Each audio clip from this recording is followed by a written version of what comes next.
Today on the bench is my hand-built capacitor leakage tester.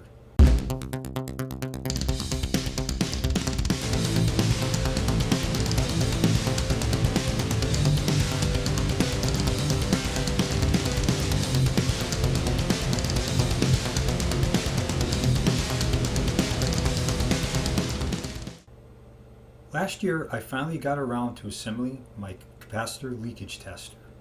The heart of this tester is a PCB from the Antique Wireless Association.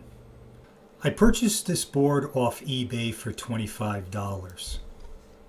The components for it had to be purchased separately.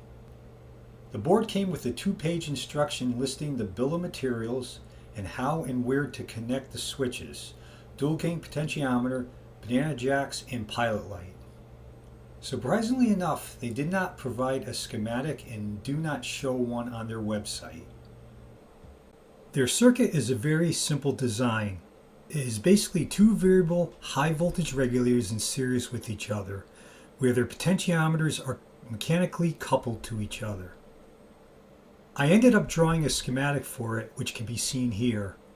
Even though this is a very simple design, a schematic can come in handy when the circuit stops working and you need to troubleshoot it.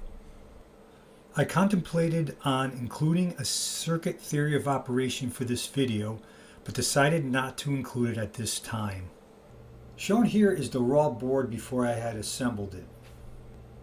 I assembled the board starting with the axial leaded components, which were the resistors and diodes. I then assembled the board with the TO92 and TO220 semiconductors, followed by the radial leaded electrolytic capacitors. Lastly, I soldered the transformer to the board.